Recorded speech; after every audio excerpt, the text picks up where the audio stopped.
বিসমিল্লাহ। মাশাআল্লাহ মাশাআল্লাহ, দেখেন এখানে পিসকি পিসকি দুইটা দেশি মুরগি বাচ্চা, লোকাল মুরগি বাচ্চা দেখেন ফুইটা বের হয়েছে। এখানে খোসাটা রেখে দিছি। এটা এখন আমি ওয়েস্ট করব না। হ্যাঁ, এই খোসাটা যেহেতু বাচ্চা বের হয়ে গেছে এই ডিম থেকে, তাই আর কি এই খোসাটা কি করব আপনারা একটু পরে দেখতে পারবেন, ঠিক আছে। আর এই যে ডিমটা, এই ডিমটার ভিতরে বাচ্চা হয়েছে, বাট কি হয়েছে, বাচ্চা মরে গেছে এই ডিমের ভিতরে। তো এটা এখন ভাঙ্গা দেখবো, ঠিক আছে। আর এখানে যে দুইটা বাচ্চা পড়ছে, এই দুইটা বাচ্চারা আলাদা করে রাখতে হইব ব্রোডিংয়ে। দেশি মুরগির ডিম অনেকগুলাই দিছিলাম, মনে করেন যে 11টার মতো দিছিলাম। 11টা থেকে মাত্র দুইটা বাচ্চা পাইছি আর কি। তো হয়েছেটা কি, কারণ যেহেতু 11টা ডিম দিয়ে গেছিল আমার ফ্রেন্ডস মানে পার্টনারে, তো ওই 11টা ডিম যখনই বসাই তখন আমি ওনাকে বলছি যে দেখো ভাই, অনেকগুলা ডিম কিন্তু নষ্ট হইব, ঠিক আছে। আমি ক্যান্ডেলিং করে দেখছি 4টার ভিতরে বাচ্চা জমার সম্ভাবনা আছে। আমি ওরা বলে দিছিলাম, তো 4টার থেকে 3টার ভিতরে বাচ্চা জমছে, আর বাদ বাকিগুলা নষ্ট হয়েছে। আমি প্রথমেই বলে দিছি তারে যে ডিমগুলা নষ্ট হইব, কারণ ডিমের ভিতরে লাল একটা রেগ আইসা পড়ছিল, মানে ডিমগুলো আর কি নষ্ট হয়ে গেছে আগেই, মেশিনে দেওয়ার আগেই, এই ইনকিউবেটর দেওয়ার আগেই। হ্যাঁ, তো 3টার ভিতরে বাচ্চা হয়েছে। 3টার থেকে এই যে দুইটা অলরেডি ফুইটা বের হয়ে গেছে কালকেই, আর এটার ভিতরে হয়তো বাচ্চাটা মারা গেছে। তো এটা এখন আমি ভাইঙ্গা দেখব, ভাইঙ্গা দেখে এরা যদি বাচ্চাটা মরেই তো গেছে, তো আমি তারপরে মাটি দিয়ে চাপা দিয়ে দিব। আর এইদিকে টার্কির ডিম দেখতে পাচ্ছেন অনেকগুলা। এই ডিমগুলা ফুটবো আপনার কত তারিখে, এটা 19 তারিখে বসানো আছে। এই ডিমগুলা ফুটবো আপনার এখানে কয় তারিখে দেওয়া আছে, 5 তারিখ না, 5 তারিখ, মনে করেন যে 3 তারিখে 4 তারিখে ফুটা শুরু করবো আর কি। আর এইদিকে দেশি হাঁসের ডিম কতগুলা দেওয়া আছে।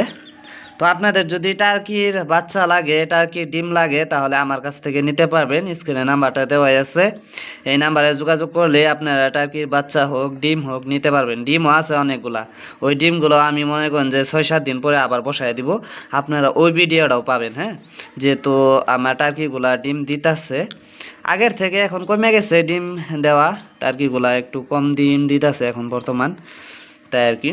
তাও আপনারা নিতে পারবেন, মনে করেন যে 30টা 40টা এরকমভাবে টার্কি ডিমও নিতে পারবেন, আর বাচ্চাও নিতে পারবেন। বাচ্চাও যেহেতু 3-4 তারিখে বের হইব, আপনারা যদি কেউ নিতে চান নিতে পারবেন। আর যদি কেউ মনে করেন যে আমি আগে অ্যাডভান্স দিয়ে রাখবো, আমি আগেই সবের আগে আমি বাচ্চা পেতে চাই, তাহলে আপনারা সবের আগেই নিতে পারবেন বাচ্চাগুলা। তো এখানে মোট 27টার ভিতরে বাচ্চা হয়েছে, দেখা যাক কয়টা ফুটে। আর এখানে যে দেখতেছেন এইখানে 20টা আছে, এইটি 19 তারিখে বসানো হয়েছিল, এইটি দেরি আছে ফুটতে ফুটতে, কিন্তু এই যে এইটি ফট করে ফুটবো। বাচ্চাটা পরে নিয়ে আমি ব্রোডিংয়ে রাখবো, এখন এই ডিমটা আমি ভাঙ্গা দেখি। তো সকালে আসছিল টিউশন পড়াই দিছি, পোলাপান কয়টা আসছিল, যেহেতু আমি টিউশনও করি এইগুলা বিজনেসের পাশাপাশি। তো টিউশনও শেষ করে এখন আমি বাচ্চাগুলারে দেখতাছি। আর এখানে যে টার্কি বাচ্চা ছিল, এই বাচ্চাগুলা সেল হয়ে গেছে, এখন মাত্র 3টা বাচ্চা আছে। এই 3টা বাচ্চা মানে 100 অন্ধ, তাই আর কি এই 3টা বাচ্চা দেই নাই, কারণ আমি সবসময় চেষ্টা করি ভালো জিনিস দেওয়ার। হ্যাঁ, আমি চাইলে তো এই দেখেন এখানে কিন্তু 100 অন্ধ আছে, মানে 100 কানা আছে। হ্যাঁ, এই টার্কি বাচ্চাগুলার আমি চাইলে তো এই বাচ্চাগুলাও দিয়ে দিতে পারতাম, কিন্তু দেই নাই কি লেগা, কারণ দেখেন একজন মানুষের সাথে যদি আপনি ভালো ব্যবহার করেন, ভালোভাবে আপনি কারবার করেন, বিজনেস করেন, তাহলে আপনি আজীবন ধরে এই বিজনেসে টিকে থাকতে পারবেন। আর যদি আপনি ঠকবাজি করেন, গাদ্দারি করেন, তাহলে কিন্তু ওই সেক্টরে আপনি বেশি দিন টিকে থাকতে পারবেন না।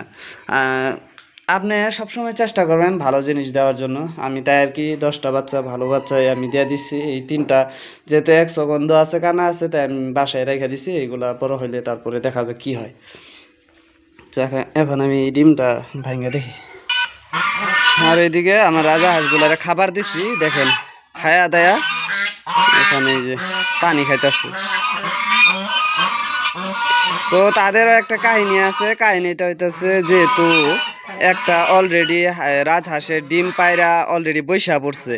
আর ওইটা যে দেখতেছেন ওটার একটা সুখবর আছে, আমি সামনে কালকে যেটা ভিডিও দেব ওই ভিডিওতে আমি দেখাবো। ওইটা ডিম দিতেছে, ঠিক আছে। হ্যাঁ, মোটামুটি ভালো কয়টা ডিম দেয়ালছে। এখন যেহেতু মানুষ যাইতেই দেয় না ভূগোল, ঠিক আছে, মানুষ যাওয়ার সাথে সাথেই ঠুকুর মারে, এরকমভাবে ধরে ছাড়েই না। দেখেন এই যে রাজহাঁসে কিন্তু খাই না একবারে, দেখেন একদম কম পরিমাণে খায়।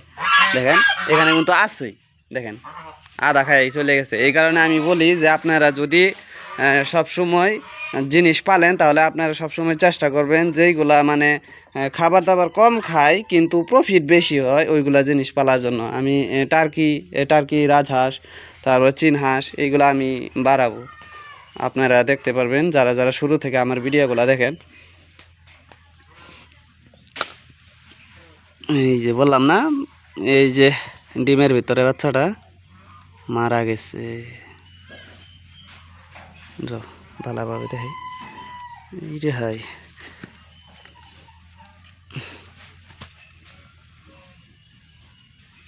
তো এই যে বাচ্চাটার পা তারপরে মুখ চোখ সব ঠিকই আছে, কিন্তু বাচ্চাটা মানে ফুইটা বের হইতে পারে নাই, ভিতরেই মারা গেছে ডিমের ভিতরেই। তো এটারে এখন আমি মাটি চাপা দিয়ে দিই। আপনারাও সবসময় এটা করবেন, কারণ যদি ডিমের ভিতরে বাচ্চা হয় তাহলে বাচ্চাটা আপনারা পুঁতে রাখবেন, এভাবেই ফালাই দিবেন না, আপনারা পুঁতে রাখবেন বাচ্চাটা। তো আপনারা সবাই ভালো থাকেন, সুস্থ থাকেন, আর আমার জন্য দোয়া করেন। দেখা হচ্ছে পরবর্তী ভিডিওতে। আল্লাহ হাফেজ, টাটা।